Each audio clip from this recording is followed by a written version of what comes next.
Bonjour à tous les amis, on se retrouve aujourd'hui pour une nouvelle vidéo sur Ginette ta grand-mère. Pour la démonstration de ma team PVM, on va tout simplement faire passer gratuitement à un gars que j'ai trouvé en recrutement le Bethel en succès, déjà mystique, c'est gratuit, c'est juste utiliser les sorts, mais aussi le spécial qui consiste en fait à Necronix et tuer le boss en premier. Donc c'est à dire qu'on ne peut pas Necronix les monstres à côté, c'est à dire qu'on va devoir tanker les monstres jusqu'à la mort du Bethel pour une fois finir le combat. Donc vous allez voir, c'est un excellent exemple pour montrer la puissance de cette team corps à corps, de sa tankiness, du fait que chaque personnage peut sauver un autre personnage, et ainsi de suite. Vous allez voir, c'est une pure dinguerie comme combat. Dernier petit mot aussi avant que la vidéo commence, n'hésitez surtout pas à vous abonner, on arrive bientôt à la barre des 1000 abonnés, alors je compte vraiment sur vous pour me donner un maximum de soutien. Et surtout, j'attends en commentaire un peu vos retours, est-ce que ça vous intéresse ce genre de vidéo? Parce que c'est vrai que c'est la première fois que je vous présente du PVM, et mine de rien, c'est un peu les stuff PVP que je reprends en PVM, et vous allez voir que c'est quand même très fort. C'est des stuffs qui sont polyvalents, donc vous pouvez faire du colis, vous pouvez faire du PVM, vous pouvez faire vos donjons, vos machins, c'est juste une pure dinguerie. Donc si ça vous plaît les amis, n'hésitez pas à me le faire savoir. Aujourd'hui je vais vous présenter le stuff de ma team PVM. C'est pour moi l'une des meilleures compos CAC que vous pouvez avoir sur le jeu. Vous allez voir, c'est juste une pure dinguerie. Tout d'abord, on va se retrouver avec notre premier personnage en termes d'initiative, les Nutrophes. Les Nutrophes, un mode feu très classique avec beaucoup de dos feu, un massier pour qu'il puisse se régénérer. C'est un perso, vous voyez, avec des résistances très tanky. Tant regardez les dos feu, c'est un mode qui rocks aussi énormément. Donc on a tout ce qu'il faut, du DPS, du tank, et ainsi de suite. Vous allez voir que dans ma compo, dans ma team, je vais jouer en Dorigami sur tous mes personnages, sauf un qui jouera en tacheté. Le perso qui est en tacheté donnera 20 dommages à tous les porteurs de Dorigami. Le Dorigami me donne du shield des 5 premiers tours, 200 de shield tous les tours, donc très fort, 1000 de shield au total dans un combat. Mais surtout, quand je tue un adversaire, je gagne 600 de shield, donc c'est vraiment très fort. Toute ma compo est bien sûr en Dofus Veilleur, c'est complètement fumé, c'est du soin passif, ça vous évite de consommer des PA à vous soigner, c'est gratuit, vous avez juste à aligner vos personnages en fin de tour entre eux pour le soin. Les Nutrophes est dans la compo très intéressant, notamment pour le feu de mine. Le feu de mine permet en fait, c'est comme l'étape froide d'un Ougignac. À chaque fois qu'on va qu'un allié ou même les Nutrophes tapent l'adversaire, il va récupérer une partie de ses points de vie.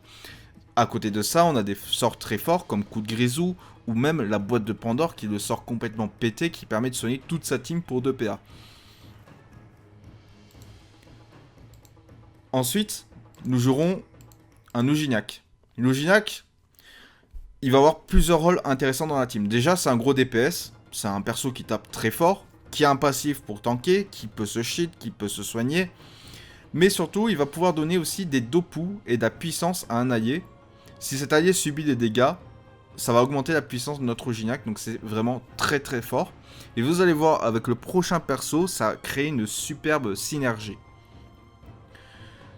Il faut pas oublier que l'Ougignac est aussi un très bon érodeur, on a souvent besoin d'érosion en PVM, surtout contre des adversaires qui ont soit du shield, soit du soin. Le prochain perso, je vais choquer beaucoup de PVM, je suis désolé les amis, mais les pandas tanks c'est de la merde. Jouez le panda OR de pou, vous allez voir, dans la démo c'est juste une pure dinguerie. Déjà on peut avoir soit le boost de Lougi, mais on peut aussi avoir le boost du Yop, le Yop donne de la puissance et des dopus. En soi, c'est bien mieux rentabilisé, c'est un personnage qui va profiter à la fois de la puissance et à la fois des dopus.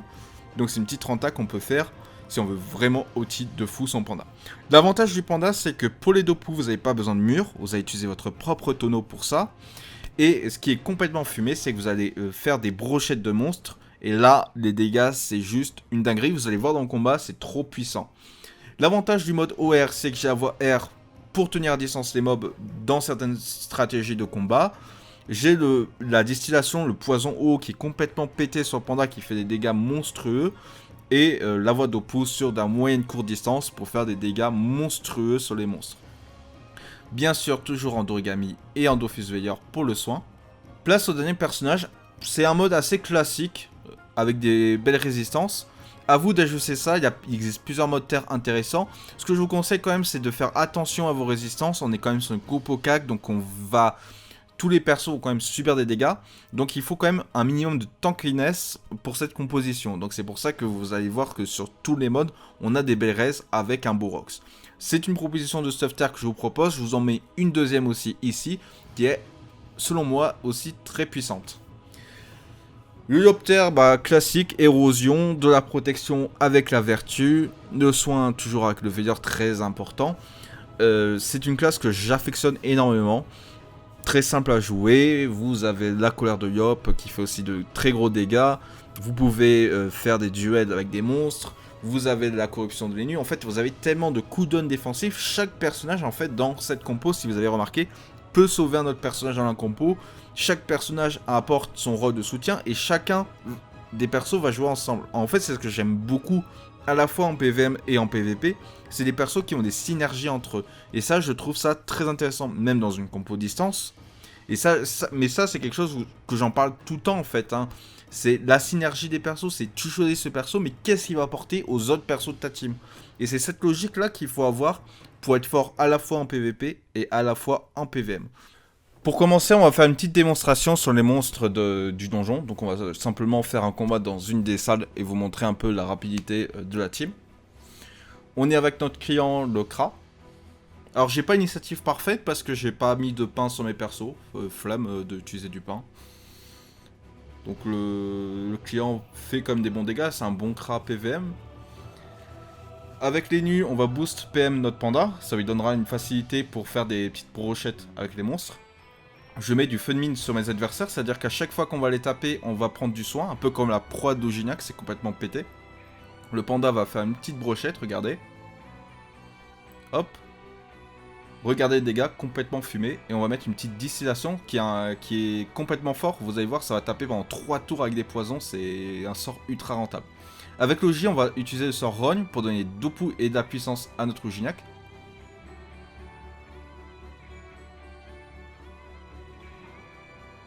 C'est au tour du Yop de jouer. Il va se donner des PM. On va se puissance. On va mettre un petit Arthur. Et un petit Puja pour finir notre tour.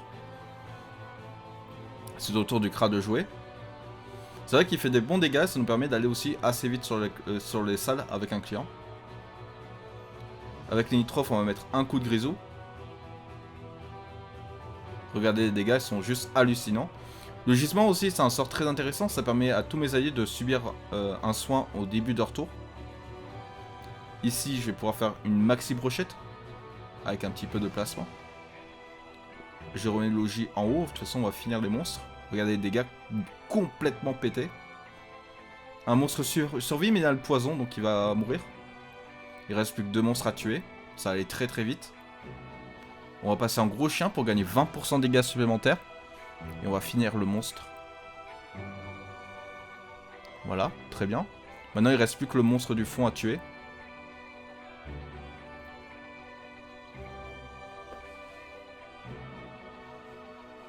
C'est au Kra de jouer, il fait des bons dégâts, c'est bien, ça nous permet d'aller assez vite sur les salles.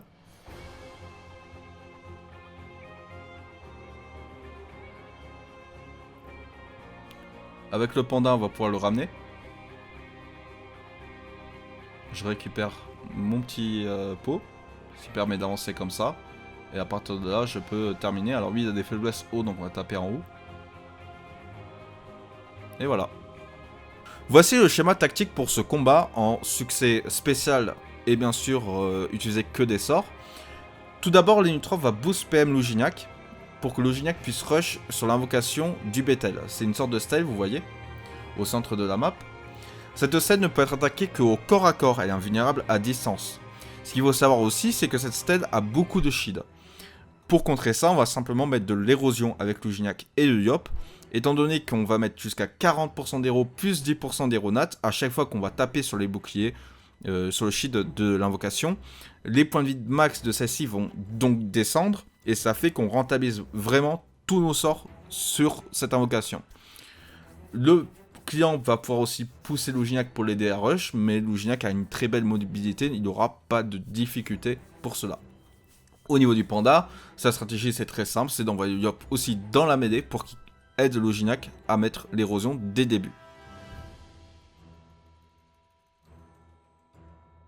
Comme sa stratégie, je fonce avec Logignac avec un petit pelage protecteur pour le shield et je vais tout de suite éroder le monolithe. Avec le panda, je vais prendre l'invocation, la mettre au fond de la map, envoyer Yop dans la mêlée. Je vais mettre un petit Wastar pour l'invocation du Bethel. Je vais mettre un petit shield sur mon personnage. Le but c'est de tanker un maximum, donc on utilise au maximum tous nos cooldowns défensifs. Avec le Yop, je vertue Logignac, qui sont les deux persos les plus exposés. Et bien sûr, je pose l'érosion.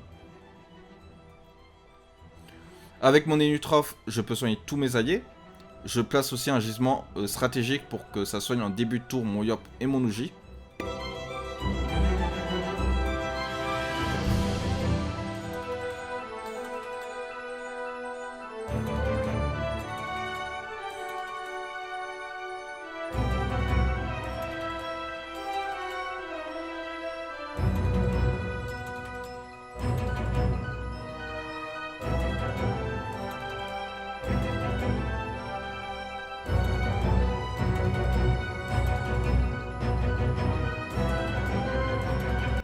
Je place ma colère de Yop et puis je vais utiliser des sorts comme concentration et aussi des invocations de Unitroph qui ont des dégâts supérieurs sur les invocations. Donc il ne faut pas oublier que le monolithe est une invocation du Bethel, donc on en profite au maximum.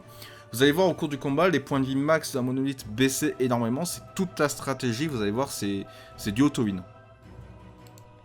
Avec Logignac, on n'oublie pas de reposer l'érosion tous les 2 tours. Dès que l'érosion disparaît, on la remet. C'est très important. Ça nous permet vraiment de ne pas perdre de dégâts sur les points de bouclier. Rappelons-le encore une fois, l'érosion passe à travers le shield.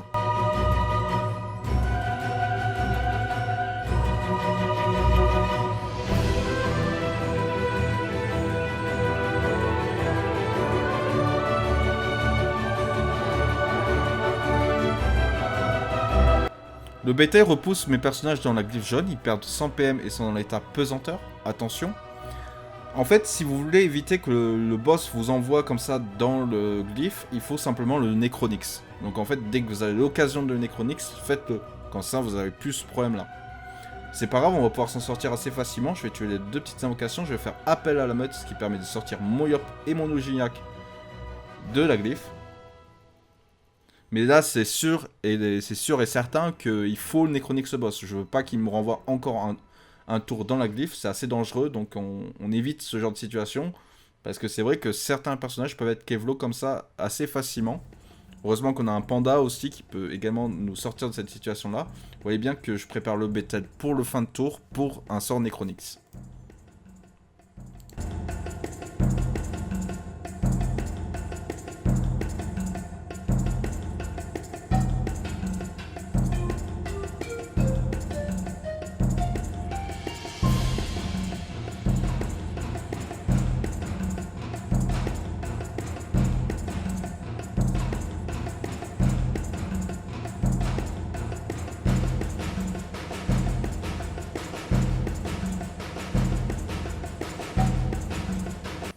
Une fois la monolithe détruite, nous avons l'invocation du Bethel qui passe dans notre camp. Cette invocation sera la seule à pouvoir taper le Bethel. Donc il faudra la boost et la protéger. Pendant ce temps-là, on peut s'occuper de tuer tous les autres monstres dans le combat.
Finalement, la phase finale du combat est assez simple. On voit qu'on réussit très rapidement à se débarrasser des monstres et du boss. Bien que les monstres reviennent parce qu'on ne peut pas les Necronix à cause du succès, on peut juste les temporiser avec quelques invocations ou des petites stratégies comme ça. De toute façon, ils n'ont pas la capacité de nous battre, on a trop de tankiness, on a trop de heal, et le boss est bientôt mort.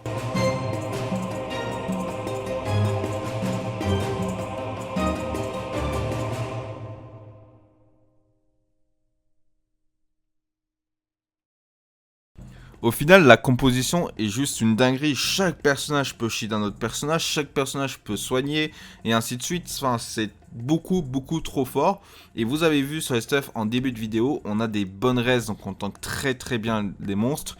Et on aurait pu durer encore 20-30 tours comme ça, sans aucune difficulté. Euh, avec, avec cette compo là, vous pouvez gérer quasiment tous les donjons sans aucune difficulté, sans passer du temps à réfléchir à une stratégie. Vous y allez en mode débit comme moi, ça, tout passe très facilement, et même avec des clients comme ici.